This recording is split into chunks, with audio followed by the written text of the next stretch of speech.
Hello students, संभव digital app में आप सभी का हार्दिक स्वागत है। तो आज स्टूडेंट्स हम पढ़ने वाले हैं कॉम्प्लेक्स एनालिसिस का बहुत ही अच्छा टॉपिक है और बहुत ही इजी टॉपिक है, एनालिटिक फंक्शन। तो सबसे पहले मैं यहाँ पे हेडिंग डाल रहा हूँ फंक्शन की, एनालिटिक फंक्शन।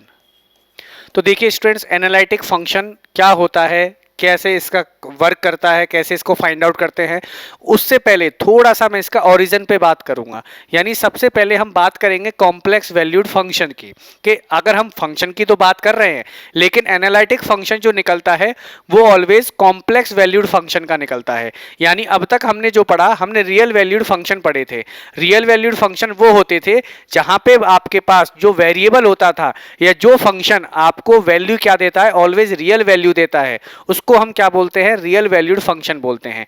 यानी ऐसे फंक्शन जहां पे आप कोई भी वैल्यू डालो आपको हमेशा क्या मिलेगी, आपको एक रियल वैल्यू मिलेगी, उसको हम बोलते हैं रियल वैल्यूड फंक्शन। लेकिन जब कॉम्प्लेक्स वैल्यूड फंक्शन की बात आती है तो ऐसे फंक्शन जहां पे आपको फंक्शन हमेशा क्या दे, कॉम्प्लेक्स वैल्यू दे, उसको हम क्या बोलते हैं, कॉम्प्लेक्स वैल्यूड फंक्शन बोलते हैं। यानी ऐसे फंक्शन जहां पे आप वैल्यू कुछ भी डालो आपको हमेशा क्या मिलेगी, कॉम्प्लेक्स वैल्यू मिलेगी, उसको हम क्या बोलते हैं, कॉम्प्लेक्स वैल्यूड फंक्शन बोलते हैं। ठीक है, तो सबसे पहले हम लिखेंगे फंक्शन ऑफ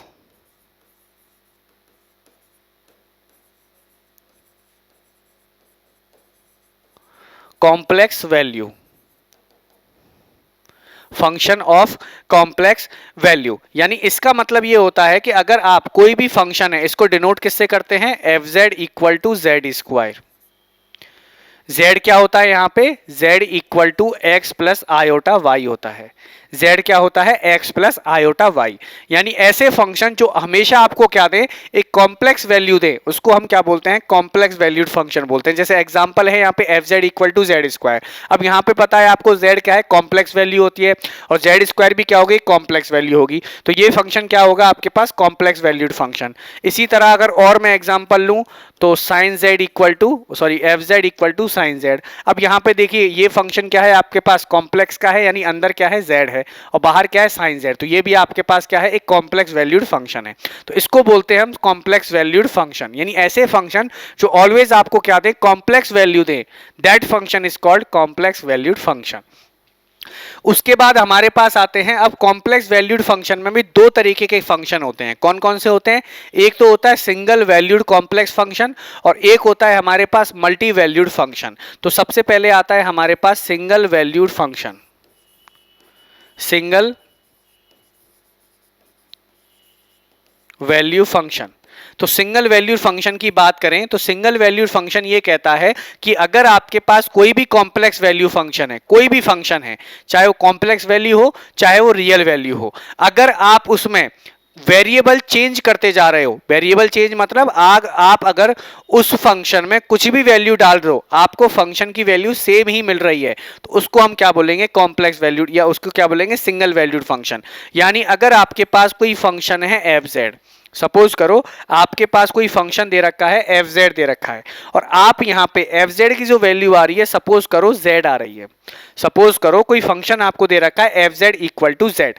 अगर आप इस जेड में चेंज करते जा रहे हो, अगर आप इस z में चेंज करते जा रहे हो, लेकिन फंक्शन की वैल्यू हमेशा आपको z ही मिल रही है, अगर आप इस z को चेंज करते जा रहे हो लेकिन फंक्शन की वैल्यू हमेशा आपको z मिल रही है, तो उस फंक्शन को हम क्या बोलते हैं, सिंगल वैल्यूड फंक्शन बोलते हैं।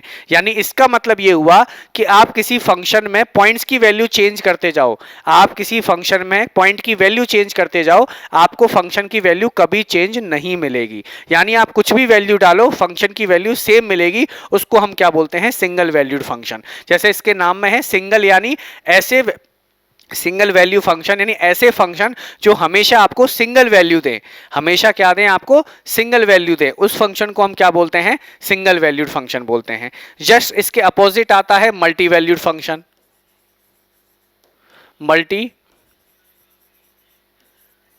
Valued function. Multi valued function. तो मल्टी वैल्यूड फंक्शन क्या होता है? ऐसे फंक्शन जहां पे पॉइंट चेंज करने पर फंक्शन की वैल्यू भी चेंज हो रही है, जहां पे हर पॉइंट के कॉरस्पॉन्डिंग आपको फंक्शन की वैल्यू भी क्या मिल रही है? डिफरेंट मिल रही है। ऐसे फंक्शन को हम क्या बोलते हैं? Complex valued function, sorry multi valued function बोलते हैं। समझ में आ गया? जैसे इसके नाम में सिंगल वैल्यू है, उसके नाम में मल्टी वैल्यू है। मल्टी यानी बहुत सारे, यानी जब आपके पास कोई फंक्शन ऐसा है जहां पे आप वैल्यू चेंज करते जा रहे हो लेकिन फंक्शन आपको सिर्फ सिंगल वैल्यू दे रहा है, उस फंक्शन को हम बोलते हैं सिंगल वैल्यू फंक्शन। इसका एग्जांपल होता है कांस्टेंट फंक्शन। अगर आपने मान के चलो कोई फंक्शन ले लिया fz इक्वल टू 3, ये कोई फंक्शन आपको दे रखा है fz इक्वल टू 3, तो आप देखिए यहाँ पे z की वैल्यू कुछ भी चेंज करते जाइए, हमेशा आपको क्या मिलेगा? 3 मिलेगा। ऐसा तो है नहीं कि यहाँ पे कुछ और चेंज करोगे तो 3 की जगह कुछ और हो जाएगा, ऐसा हो ही नहीं सकता, क्योंकि कॉम्प्लेक्स, ये क्या है? कांस्टेंट वैल्यूड फंक्शन है। और कांस्टेंट वैल्यू फंक्शन का मतलब होता है कि आप इस z में कुछ भी चेंज करते जाओ, हमेशा फंक्शन की वैल्यू क्या मिलेगी? 3 ही मिलेगी। तो ऐसे फंक्शन जहां पे कुछ भी चेंज करने पर आपको फंक्शन की वैल्यू सेम मिल रही है, उसको हम क्या बोलते हैं? सिंगल वैल्यूड फंक्शन बोलते हैं। और मल्टी वैल्यूड फंक्शन यानी इस टाइप के function fz equal to z। अब देखो यहाँ पे z, आप f1 रखोगे तो 1 मिलेगा, f2 रखोगे तो 2 मिलेगा, f3 रखोगे तो 3 मिलेगा। ऐसे फंक्शन कौन से होते हैं? जहां पे वैल्यू चेंज होने पर आपको फंक्शन की वैल्यू भी चेंज हो जाती है, उसको हम क्या बोलते हैं? मल्टी वैल्यूड फंक्शन बोलते हैं। ठीक है स्टूडेंट, जैसा इसके नाम में है वही इनका नेचर है। सिंगल वैल्यूड यानी जो आपको सिंगल वैल्यू दे, और मल्टी वैल्यू यानी आपको बहुत सारी वैल्यू दे, उसको बोलते हैं मल्टी वैल्यूड फंक्शन। तो ये हमारे पास क्या होता है? सिंगल वैल्यूड फंक्शन और मल्टी वैल्यूड फंक्शन। अब नेक्स्ट आती है हमारे पास limit of a complex function. limit of a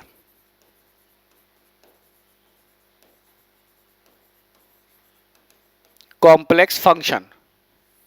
limit of a complex function. तो देखिए स्टूडेंट, सबने लिमिट पढ़ी होगी रियल फंक्शन के लिए, आपने लिमिट फंक्शन यानी आपने रियल फंक्शन के लिए लिमिट की वैल्यू पढ़ी होगी, यानी लिमिट की डेफिनेशन पढ़ी होगी। तो मैं एक बार वो डेफिनेशन लिख देता हूं, फिर इसको कॉम्प्लेक्स में कन्वर्ट करेंगे। तो देखिए, आपने अगर रियल फंक्शन के लिए लिमिट की वैल्यू, लिमिट की डेफिनेशन पढ़ी होगी, तो डेफिनेशन ये कहती है, for all epsilon greater than 0 there exist delta greater than 0 such that mod fz minus L, sorry हम रियल के लिए लिख रहे हैं, तो रियल के लिए क्या होती है? Mod F x minus L less than epsilon whenever X minus X not less than delta, और limit X tends to X not F X equal to L. ये दो डेफिनेशन होती है। तो मैथमेटिकल डेफिनेशन होती है real function के लिए, रियल वैल्यूड फंक्शन के लिए, और ये हम क्वेश्चन सॉल्व करने के लिए यूज करते हैं डेफिनेशन का।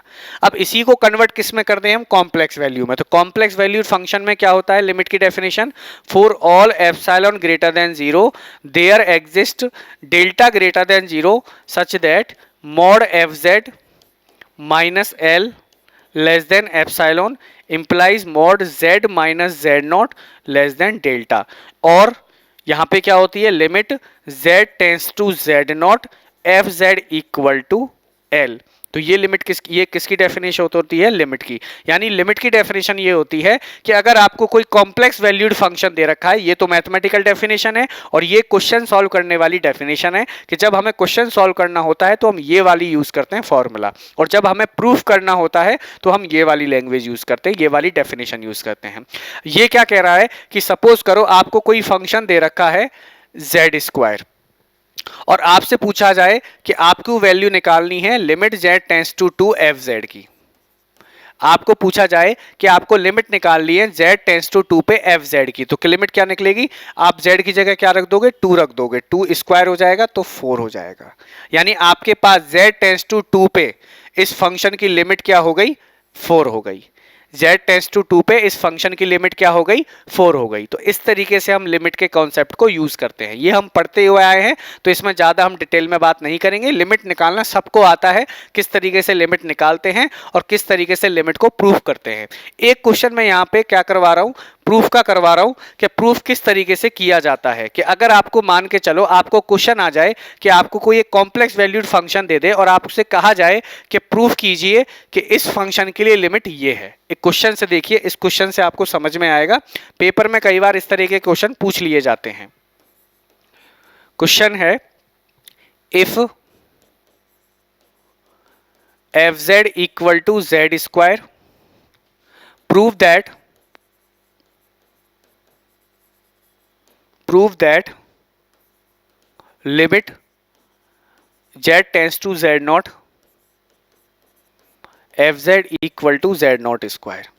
यानी उसने कहा है कि एक फंक्शन आपको दे रखा है f Z equal to Z square और आपसे कहा है कि प्रूफ करिए कि इस फंक्शन की जो लिमिट है जेड नॉट पे क्या होगी, जेड नॉट स्क्वायर होगी। यानी इस फंक्शन की जो लिमिट है z tends to z naught पे क्या होगी, जेड नॉट स्क्वायर होगी। ये प्रूफ करना है। तो देखिए स्टूडेंट्स, अगर आपसे कभी भी क्वेश्चन में ये वर्ड आ जाए, प्रूफ का वर्ड आ जाए, यानी जब आपको लिमिट प्रूफ करनी पड़े तो आपको क्या करना है, मैथमेटिकल डेफिनेशन यूज करनी है। कोई भी स्टूडेंट डायरेक्ट प्रूफ करके नहीं आएगा क्योंकि गलत हो जाएगा। अगर जब भी वो क्वेश्चन में प्रूफ की बात करता है तो इसका मतलब वो ये चाह रहा है कि आप मैथमेटिकल डेफिनेशन का यूज करके प्रूफ करें कि ये इसकी लिमिट है। तो देखिए कैसे यूज करेंगे मैथमेटिकल डेफिनेशन, तो देखिए कैसे प्रूफ करेंगे वो देख लीजिए एक बार कि एफ जेड आपको क्या दे रखा है, जेड स्क्वायर दे रखा है।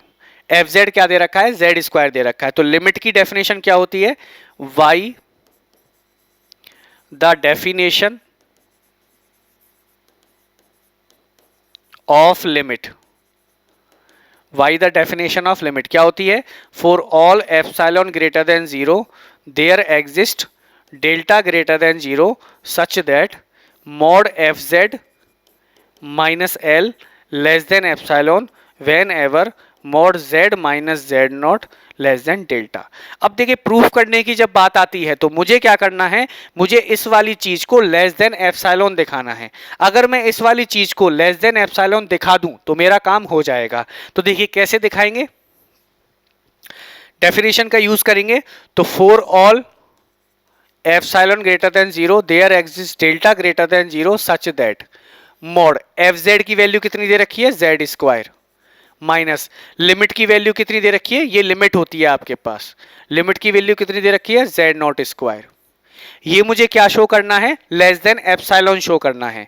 लेस देन क्या शो करना है, एप्सिलॉन। अगर मैं लेस देन एप्सिलॉन शो कर दूं इस चीज को तो मैं कह सकता हूं कि जो एफ जेड है वो z tends to z naught पे कहां जा रहा है, जेड नॉट स्क्वायर पे जा रहा है। तो देखिए इसको मैं कैसे लिख सकता हूं, इसको मैं लिख सकता हूं जेड माइनस जेड नॉट और जेड प्लस जेड नॉट।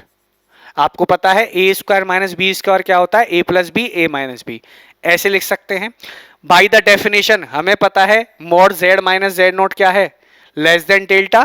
तो इसका मतलब क्या हो जाएगा, Z square Z not square. अगर ये लेस देन डेल्टा है, अगर ये टर्म लेस देन डेल्टा है तो ये टर्म भी क्या हो जाएगी, लेस देन डेल्टा की हो जाएगी और ये ऐसे आ जाएगा क्योंकि ये क्या दे रखा है हमें डेफिनेशन में, mod Z minus Z not क्या होता है, डेल्टा के छोटा होता है। अगर ये चीज डेल्टा से लेस देन है तो इसके साथ कुछ भी मल्टीप्लाई करो तब भी ये चीज क्या होगी, लेस देन डेल्टा होगी। अगर ये लेस देन डेल्टा है तो ये चीज भी क्या होगी, लेस देन डेल्टा होगी। अब देखिए यहां से मैं क्या कर रहा हूं, इसमें मैं क्या कर रहा हूं, जेड नॉट माइनस कर रहा हूं और जेड नॉट प्लस कर रहा हूं और बाकी एज इट इज रखा है। मैंने क्या किया, जेड नॉट माइनस किया है और जेड नॉट प्लस किया है। तो ये क्या हो जाएगा आपके पास, ये हो जाएगा Z minus Z not plus to z not, ये हो जाएगा। मैंने क्या किया, इसको अलग से ले लिया और इन दोनों को ऐड कर दिया। अब आपको एक प्रॉपर्टी पता होगी कि mod A plus be less than क्या होता है, मॉड ए प्लस मॉड बी। ये होती है प्रॉपर्टी एक ट्राइंगल, सॉरी इसको इनइक्वलिटी बोलते हैं। अगर मैं इसको यहां पे ए ले लूं और इसको बी ले लूं तो ये कैसे ओपन होगा, Z square minus Z not square less than delta mod Z minus Z not plus mod to z not. ये ऐसे ओपन होगा क्योंकि हमें पता है मॉड ए प्लस बी क्या होता है, लेस देन मॉड ए प्लस मॉड बी। ठीक है, तो चलिए यहां से क्या आया मेरे पास, यहां से आया mod Z minus mod Z not square Z square less than delta, ये आया हमारे पास Z minus Z not plus two को बाहर ले ले मॉड से, ये आया, ये बचा। फिर दोबारा से इसकी वैल्यू क्या है, डेल्टा है, तो डेल्टा रख दें यहां पे।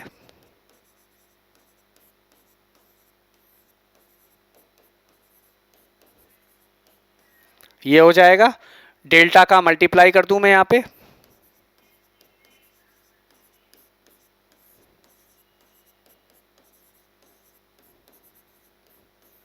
और अगर इसको मैं एप्सिलॉन ले लूं, इसको क्या मैं ले लूं, एप्सिलॉन ले लूं, del square plus 2 delta mod Z naught, क्योंकि ये भी एक कांस्टेंट टर्म है, जेड नॉट आपके पास एक कांस्टेंट है, डेल स्क्वायर भी कांस्टेंट है और डेल भी कांस्टेंट है, तो ये पूरी कांस्टेंट है, इसको मैंने क्या मान लिया, एप्सिलॉन।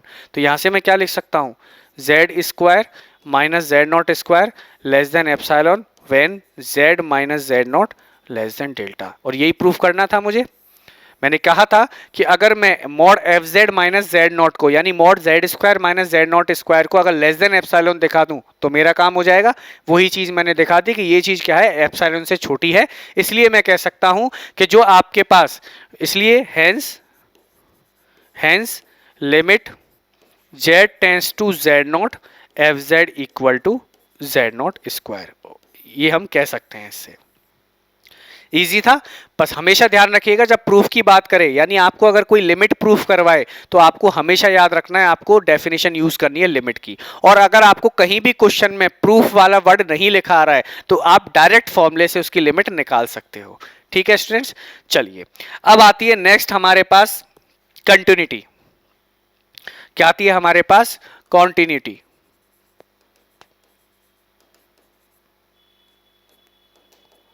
कॉन्टिन्यूटी, कॉन्टिन्यूटी आपने सबने रियल फंक्शन के लिए भी पढ़ी होगी। रियल फंक्शन में कॉन्टिन्यूटी का मतलब क्या होता है कि अगर किसी पॉइंट पे कोई फंक्शन कॉन्टिन्यूअस चेक करना है, अगर किसी पॉइंट पे फंक्शन को कॉन्टिन्यूअस चेक करना है तो हम वहां क्या किया करते थे, उस पॉइंट के राइट लिमिट निकाल लेते थे और लेफ्ट हैंड लिमिट निकाल लेते थे, और दोनों लिमिट की वैल्यू अगर सेम मिलती थी, दोनों लिमिट की वैल्यू अगर हमें सेम मिलती थी, तब हम कहते थे कि ये जो फंक्शन है ये इस पॉइंट पे क्या होगा, कॉन्टिन्यूअस होगा, ये फंक्शन क्या होगा, उस पॉइंट पे क्या होगा, कॉन्टिन्यूअस होगा। ये तो थी नॉर्मल तरीका किसी फंक्शन को कॉन्टिन्यूअस चेक करने का, जो हम 11th-12th क्लास में करके आते हैं। लेकिन जब अब हम आगे ग्रेजुएशन की बात करें तो ग्रेजुएशन में जो डेफिनेशन बनती है वो क्या बनती है रियल फंक्शन के लिए, for all epsilon greater than 0 there exist delta greater than 0 such that mod F x minus f a less than epsilon implies mod Z minus Z naught less than delta. एक ही जगह sorry, यहाँ पे तो हम real के लिए ले रहे हैं, तो रियल के लिए आपके पास क्या आ जाएगा, x माइनस ए लेस देन डेल्टा। ये किसकी डेफिनेशन होती है, मैथमेटिकल डेफिनेशन होती है रियल वैल्यूड फंक्शन के लिए। यानी जब आपके पास फंक्शन रियल नंबर का हो या रियल वैल्यू हो तो ये डेफिनेशन यूज करते हैं। लेकिन हम क्या पढ़ रहे हैं, कॉम्प्लेक्स वैल्यूड फंक्शन, तो यहाँ पे डेफिनेशन क्या हो जाएगी, epsilon greater than 0 there exist delta greater than 0 such that mod f z minus f z naught less than epsilon implies mod Z minus Z naught less than delta. ये किसकी definition हो जाएगी, continuity की definition हो जाएगी complex valued function के लिए। यानी जब भी आपको कहे कि prove that this function is continuous तो आपको ये डेफिनेशन यूज करनी है। अगर कहे कि अगर आपको प्रूफ करवा ले कि ये फंक्शन को होगा कॉन्टिन्यूअस होगा तो आपको ये डेफिनेशन यूज करनी है। और अगर कहीं भी प्रूफ नहीं है और आपको किसी पॉइंट पे कंटिन्यूटी पूछी है तो आप डायरेक्ट मेथड लगा सकते हैं जैसा आप रियल वैल्यूड फंक्शन के लिए करते थे, लिमिट निकालते थे, right hand limit and left hand limit. एक क्वेश्चन समझाते हैं इससे। क्वेश्चन किस तरीके से देखो पूछा जाता है, प्रूव दैट द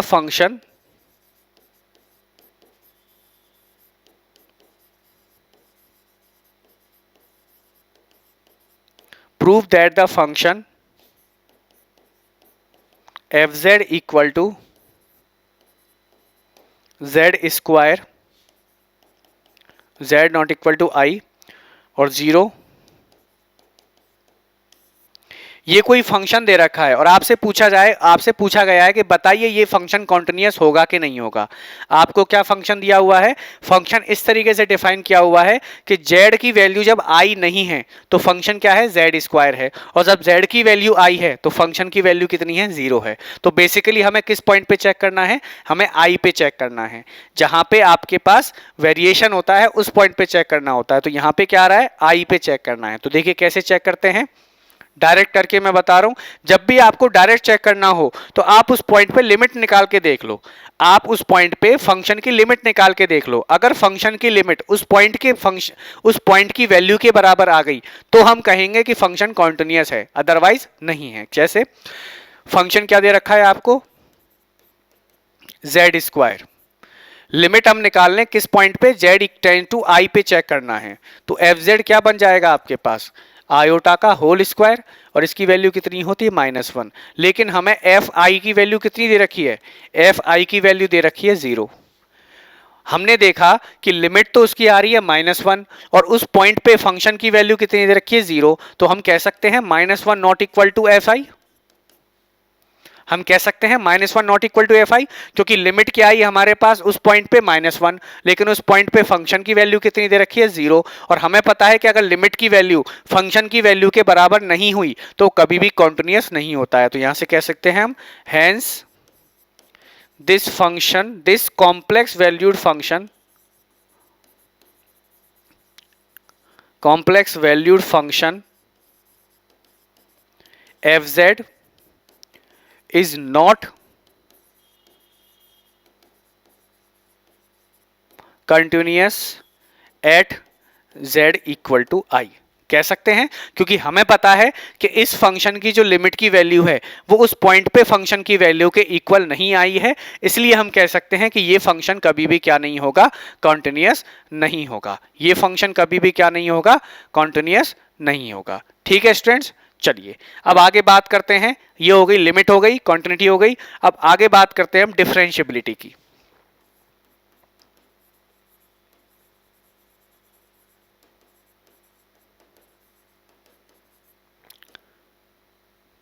डिफरेंशिएबिलिटी, ठीक है। अब देखिए वहां पे जब हम रियल फंक्शन के लिए डिफरेंशिएबिलिटी निकालते थे, रियल वैल्यूड फंक्शन के लिए जब हम डिफरेंशिएबिलिटी चेक करते थे तो आप क्या करते थे, राइट हैंड डेरिवेटिव निकालते थे, लेफ्ट हैंड डेरिवेटिव निकालते थे। यानी राइट हैंड डेरिवेटिव निकालने के बाद और लेफ्ट हैंड डेरिवेटिव निकालने के बाद अगर दोनों लेफ्ट हैंड डेरिवेटिव और राइट हैंड डेरिवेटिव इक्वल आ जाते थे तो हम क्या कहते थे, ये फंक्शन क्या होगा हमारे पास, डिफरेंशिएबल होगा। यानी अगर आपके पास राइट हैंड डेरिवेटिव और लेफ्ट हैंड डेरिवेटिव दोनों इक्वल आ जाते थे तो फंक्शन क्या हो जाता था हमारे पास, डिफरेंशिएबल हो जाता था। वही कॉन्सेप्ट हम कॉम्प्लेक्स में यूज नहीं करते हैं। रियल लिमिट और कॉन्टिन्यूटी की जो डेफिनेशन है वो जरूर हम कॉम्प्लेक्स और रियल वैल्यूड फंक्शन की सेम होती है, लेकिन डिफरेंशिएबिलिटी में थोड़ा सा अंतर होता है। क्यों अंतर होता है, क्योंकि आपको पता है कि z क्या होता है, यहाँ पे कॉम्प्लेक्स में z क्या होता है, x प्लस आयोटा वाई। यानी इसके पास दो डायरेक्शन होती हैं, एक तो x एक्सिस की डायरेक्शन और एक y एक्सिस की डायरेक्शन। यानी एक तो रियल एक्सिस होता है और एक इमेजिनरी एक्सिस होता है। इसलिए कभी भी डिफरेंशिएबिलिटी की जो डेफिनेशन है वो रियल वैल्यूड फंक्शन के लिए अलग होती है और कॉम्प्लेक्स वैल्यूड फंक्शन के लिए अलग होती है। तो यहां पर अगर मैं बात करूं real value complex valued function में डिफरेंशिएबिलिटी की, तो मैं यहाँ पे दो फॉर्मूले आपको बता रहा हूँ। दोनों फॉर्मूले यूज करके ही हम किसी भी कॉम्प्लेक्स वैल्यूड फंक्शन की क्या निकाल सकते हैं, डिफरेंशिएबिलिटी निकाल सकते हैं। अब दोनों फॉर्मूले कब, कहाँ, कैसे यूज करने हैं वो भी हम बताएंगे। तो एक फॉर्मूला तो आपके पास है mod f dash Z equal to limit z tends to z naught f z minus f z naught upon z minus Z naught. एक तो डेफिनेशन ये है आपके पास। दूसरा फॉर्मूला है f dash z equal to limit z tends delta z tends to 0 f z plus delta z minus f z upon delta z। ये दो फॉर्मूले आपको याद रखने हैं। इन दोनों फॉर्मूले से किसी भी कॉम्प्लेक्स वैल्यूड फंक्शन की डिफरेंशिएबिलिटी निकाली जा सकती है। अब ये फॉर्मूला कब यूज करना है कि जब आपको किसी पर्टिकुलर पॉइंट पे अगर पूछा जाए कि बताइए z इक्वल टू 2 पे दिया हुआ फंक्शन डिफरेंशिएबल होगा कि नहीं होगा। अब यहाँ पे उसने पॉइंट दे दिया, आपको क्या दे दिया, 2 दे दिया, तो आपको ये फॉर्मूला लगाना है। फंक्शन आपको गिवन होगा, उस 2 पे फंक्शन की वैल्यू आप निकाल ही सकते हो और z माइनस 2 लिख देंगे। ये फॉर्मूला तब लगता है जब आपको पॉइंट ना दिया हो, लेकिन आपसे पूछा जाए कि बताइए यह फंक्शन आपके पास डिफरेंशिएबल होगा, बताइए यह फंक्शन आपके पास क्या होगा, डिफरेंशिएबल होगा। तब ये अगर ऐसी चीज आए जहां पे पॉइंट ना दिया हो और तब भी आपसे डिफरेंशिएबिलिटी पूछी जाए तो ये वाला फॉर्मूला आपको यूज करना है। तब क्या करना है, ये वाला फॉर्मूला आपको यूज करना है। जैसे क्वेश्चन की बात करते हैं, एक क्वेश्चन लेते हैं इसके ऊपर।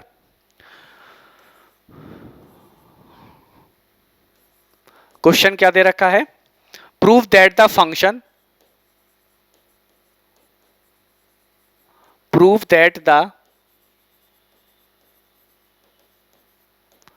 that the function fz equal to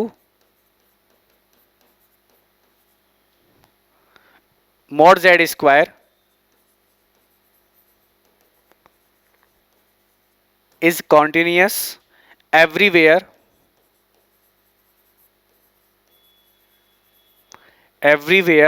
but its derivative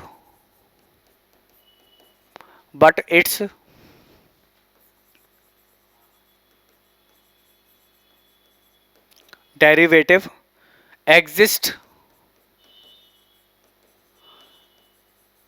only at the origin।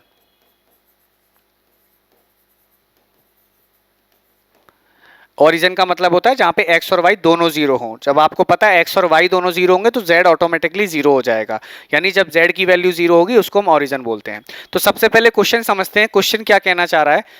वो कह रहा है कि आपको फंक्शन दे रखा है, आपको क्या दे रखा है, फंक्शन दे रखा है मॉड z स्क्वायर, ये आपको फंक्शन दे रखा है और आपसे कहा है कि हमें बताना है कि ये कंटिन्यूअस है, सभी जगह क्या है, कंटिन्यूअस है, लेकिन ये सिर्फ डेरिवेटिव कहां पे, ओरिजिन पे है। यानी उसका कहने का मतलब ये है कि उसने जो फंक्शन हमें दिया हुआ है fz equal to mod z square, उसने कहा है कि सबसे पहले तो ये बताइए ये फंक्शन हर कहीं पे क्या होगा, कॉन्टिन्यूअस होगा। यानी ऐसा कोई भी पॉइंट नहीं है जहां पे कॉन्टिन्यूअस नहीं हो, यानी सभी जगह कॉन्टिन्यूअस होगा। और फिर हमें ये पूछा गया है कि हमें बताना है कि ये सिर्फ और सिर्फ ओरिजिन पे ही क्या होगा, डिफरेंशिएबल होगा और कहीं डिफरेंशिएबल नहीं होगा। तो देखिए कैसे चेक करेंगे सॉल्यूशन, fz ये दे रखा है, ठीक है। अब आपको पता है z क्या होता है हमारे पास, x plus iota Y, mod z क्या होता है हमारे पास, under root X square plus iota Y का होल स्क्वायर, ठीक है। तो मॉड z क्या हो जाएगा आपके पास, mod X square minus, sorry iota Y नहीं आएगा, ओनली वाई स्क्वायर आएगा, वाई स्क्वायर ये हो जाएगा। मुझे चाहिए मॉड z स्क्वायर, दोनों तरफ स्क्वायर लगा दूं, ये बनेगा आपके पास।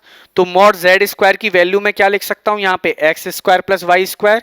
तो चलिए आपके पास fz क्या हो जाएगा, x square plus y square, ये बनेगा आपके पास। फाइनली मैंने क्या किया, fz को कन्वर्ट किस में कर लिया, x और y में कर लिया। जब भी आपको कोई फंक्शन दिया जाए और आपको क्या करना है, उस z की जगह x प्लस आयोटा y करके उसको किस में कन्वर्ट कर लिया करो, x और y में कन्वर्ट कर लिया करो, इससे चीजें आसान हो जाती हैं और धीरे धीरे हम क्वेश्चंस करेंगे, आपको बताते चलेंगे।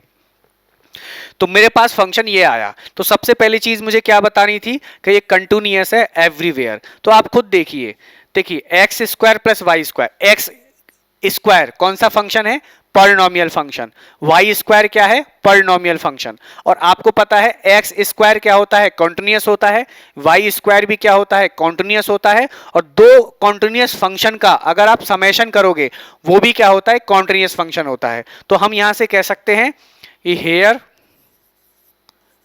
X square and y square is continuous everywhere, so fz equal to x square plus y square also continuous everywhere। समझे, इतनी लाइन लिखनी थी, प्रूफ नहीं करना था, सिर्फ इतना लिखना था कि हमने बता दिया कि एक्स स्क्वायर क्या है, कॉन्टिन्यूअस होता है, वाई स्क्वायर भी कॉन्टिन्यूअस होता है, और दो कॉन्टिन्यूअस फंक्शन का एडिशन करते हैं तो वो भी क्या होता है, कॉन्टिन्यूअस फंक्शन होता है। तो इसलिए हम कह सकते हैं कि ये एफजेड भी क्या हो जाएगा, कॉन्टिन्यूअस हो जाएगा। अब मेन चीज आती है हमारे पास, इसको ये दिखाना कि जो एफजेड है ये सिर्फ और सिर्फ ओरिजिन पे डिफरेंशिएबल है और कहीं भी डिफरेंशिएबल नहीं है। तो सबसे पहले हम ये दिखाएंगे कि ओरिजिन के अलावा अगर मैं कोई पॉइंट ले रहा हूं तो वहां पर ये डिफरेंशिएबल नहीं है। तो उसके लिए देखिए एफजेड आपको क्या दे रखा है, मॉड जेड स्क्वायर। अब मैंने क्या बताया कि डिफरेंशिएबिलिटी के आपको दो फॉर्मूले यूज करने हैं। पहला फॉर्मूला तब यूज करना है जब किसी पॉइंट पे डिफरेंशिएबिलिटी पूछे, और दूसरा फॉर्मूला तब यूज करना है जब आपको डिफरेंशिएबिलिटी पूछे लेकिन पॉइंट नहीं दे रखा हो। दूसरा वाला केस यूज करेंगे क्योंकि यहाँ पे उसने ये तो कहा है कि डिफरेंशिएबिलिटी होगी ओरिजिन पे, यानी आपको चेक करना है कि डिफरेंशिएबिलिटी है, लेकिन उसने पॉइंट नहीं दिया हुआ। तो इसके लिए हम क्या करेंगे, कौन सा फॉर्मूला लगाएंगे, ये वाला, f dash Z equal to limit delta z tends to 0 f z plus delta z minus f z upon delta z, ये फॉर्मूला लगाएंगे। चलिए अब देखिए यहां से क्या बनेगा इस फॉर्मूला,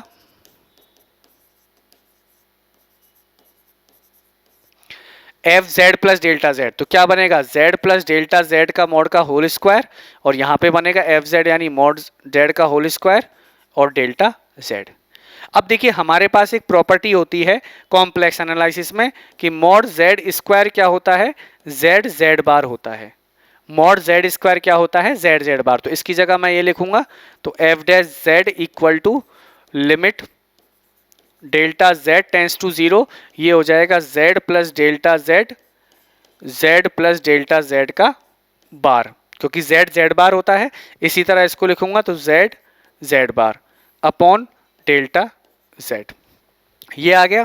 अब देखिए यहां से f dash Z equal to limit delta Z tends to 0, इसको मल्टीप्लाई करूंगा मैं, तो ये इस तरीके से खोल लो इसको, मॉड नहीं आएगा, यही आएगा सिंपल।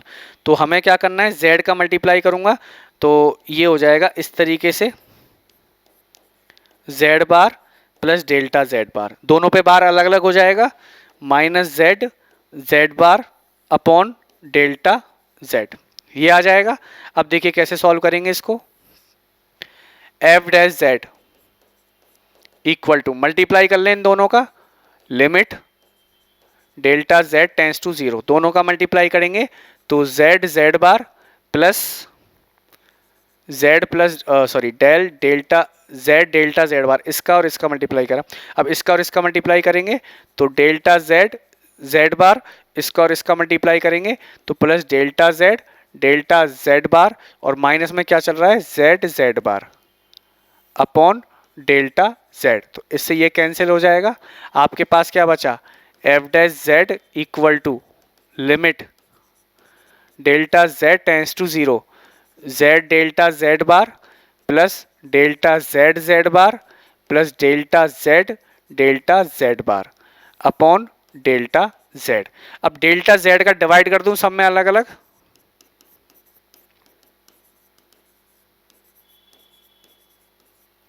तो ये हो जाएगा, देखिए z delta Z bar upon delta Z plus ये हो जाएगा z बार प्लस ये हो जाएगा डेल्टा जेड बार डिवाइड करने पर। अब आपको पता है कि अगर डेल्टा z कहाँ पे जा रहा है, 0 पे, तो डेल्टा z बार भी कहाँ पे जाएगा, 0 पे जाएगा। क्यों जाएगा, देखिए z क्या होता है आपके पास, x plus iota y, delta z क्या हो जाएगा आपके पास, delta x plus iota delta y। इसी तरह z बार क्या होता है आपके पास, x माइनस आयोटा y, क्योंकि कॉन्जुगेट ही होता है। डेल्टा z बार क्या हो जाएगा, x minus iota y, sorry ये क्या हो जाएगा आपके पास, delta x minus iota delta Y. अब आप खुद देखिए z कहां पे जा रहा है, 0 पे, डेल्टा z कहां पे जा रहा है, 0 पे, यानी डेल्टा x भी 0 पे जाएगा, डेल्टा y भी 0 पे जाएगा, तो यानी डेल्टा x की वैल्यू 0 हो गई, डेल्टा y की वैल्यू 0 हो गई। अब डेल्टा z बार, डेल्टा x और डेल्टा y की वैल्यू 0 है, तो ये भी क्या हो जाएंगे, 0 हो जाएंगे। तो इसका मतलब डेल्टा z बार भी कहां पे जाएगा, 0 पे। तो इसका मतलब क्या हो गया, एफ डैश जेड जो आपके पास बचेगा वो बचेगा सिर्फ limit delta z tends to 0, z delta Z bar upon delta Z plus Z bar, ये बचेगा आपके पास। अब इसको सॉल्व करना है हमें, सिर्फ इसको सॉल्व करना है और इसी से हमें आंसर मिलेगा। तो देखिए कैसे सॉल्व करेंगे, एफ डैश जेड क्या आया मेरे पास, एफ डैश जेड आया मेरे पास limit delta Z tends to 0, Z bar plus Z delta Z bar upon delta Z. अब यहां पे देखिए दो केस लेंगे हम, क्यों, क्योंकि आपको पता है कि z क्या होता है, एक प्लेन होता है, यहां पे x होता है, और यहाँ पे y होता है। उसने कहा है कि डेल्टा z कहाँ पे जा रहा है, जीरो पे जा रहा है, यानी यहाँ पे आ रहा है जीरो पे। तो जीरो पे आने के दो तरीके हैं इसके पास, या तो वो x एक्सिस से होके आएगा या वो y एक्सिस से होके आएगा। ये दो ही केस बनते हैं, या तो वो x एक्सिस से जीरो की तरफ आए या y एक्सिस की जीरो की तरफ से आए। तो सबसे पहले इसमें यहाँ पे दो केस बनेंगे। कौन सा बनेगा, case first.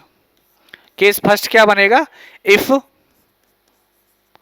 Delta z tends to zero at x axis, यानी वो x एक्सिस की तरफ से डेल्टा z कहां जा रहा है, जीरो पे जा रहा है। और अगर x एक्सिस की तरफ से जाएगा तो डेल्टा z क्या होता है हमारे पास, delta x plus iota delta y।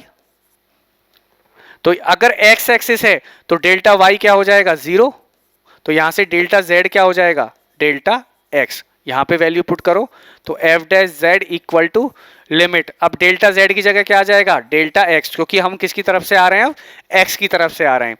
तो यहां से हो जाएगा z बार तो एज इट इज रहने दो, इस z को एज इट इज रहने दो। डेल्टा z बार क्या हो जाएगा, डेल्टा x अपॉन, और ये क्या हो जाएगा, डेल्टा z डेल्टा x। तो ये तो कट के 1 हो जाएगा। तो आपके पास लिमिट क्या बनेगी, z plus z bar.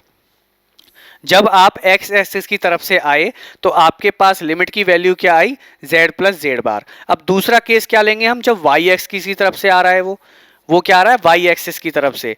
If delta z tends to zero at y axis, तो y एक्सिस होगा तो हमें पता है डेल्टा z क्या हो जाएगा, delta x plus iota y, iota delta y।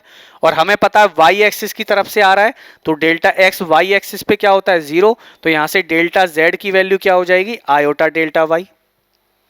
तो यहां पे वैल्यू पुट कर दें अब इसमें वैल्यू पुट करोगे तो देखिए, इसको मिटा देते हैं, इसका अब काम नहीं है।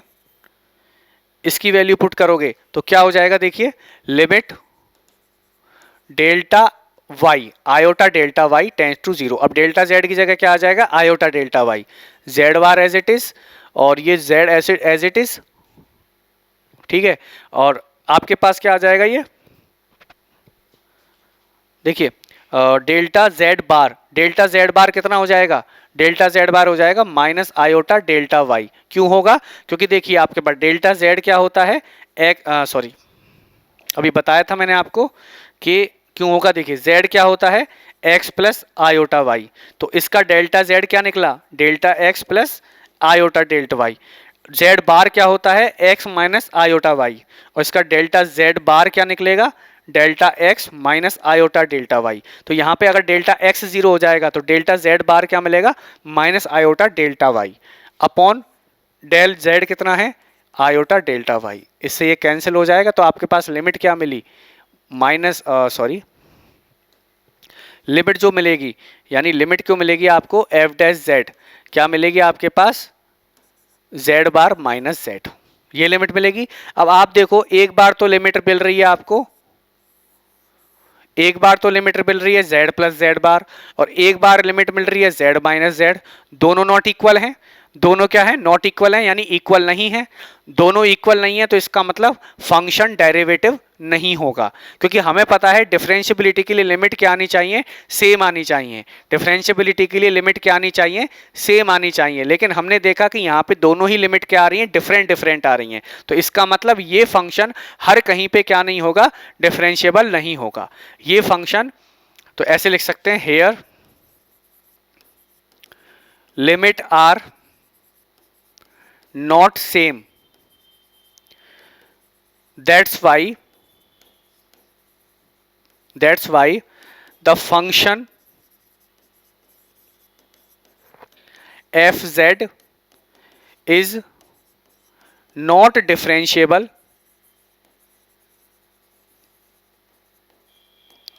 at not differentiable everywhere, not differentiable everywhere.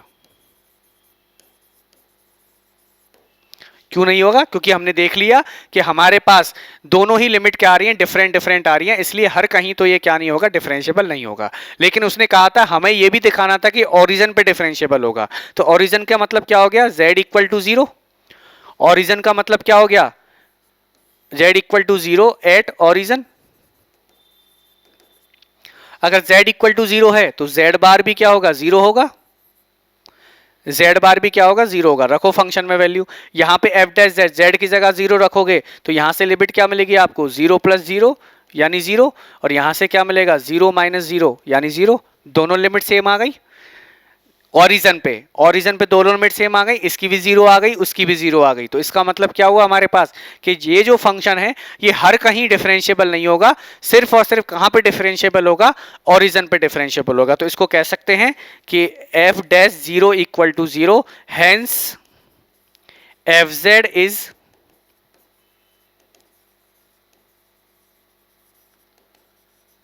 Differentiable at z equal to zero और ओरिजिन। हमने दिखा दिया कि ये जो फंक्शन है हर कहीं पे डिफरेंशिएबल नहीं है, क्योंकि हर कहीं पे अगर ले रहे थे हम कोई आर्बिट्री पॉइंट ले रहे थे तो वहां पे क्या आ रही थी, फंक्शन की लिमिट डिफरेंट आ रही थी, तो इसलिए वहां पे क्या है, डिफरेंशिएबल नहीं था। लेकिन जैसे ही हमने ओरिजिन लिया तो उसकी लिमिट की वैल्यू क्या आ गई, सेम आ गई, इसलिए ये क्या हो जाएगा हमारे पास, डिफरेंशिएबल हो जाएगा। तो इस तरीके से स्टूडेंट्स हम लिमिट के, कंटिन्यूटी की और डिफरेंशिएबिलिटी चेक करते हैं किसी भी continuous valued function, complex valued function के लिए। कॉम्प्लेक्स वैल्यूड फंक्शन के लिए कोई भी आपको कॉम्प्लेक्स वैल्यूड फंक्शन दे दिया जाए, आपसे लिमिट पूछी जाए, चाहे कंटिन्यूअस पूछा जाए, चाहे डिफरेंशिएबिलिटी पूछा जाए, आपको इस तरीके से क्या करना होता है, सॉल्व करना होता है। ठीक है स्टूडेंट्स, तो आज की क्लास हम यहीं खत्म करते हैं, मिलते हैं नेक्स्ट क्लास में। Thank you.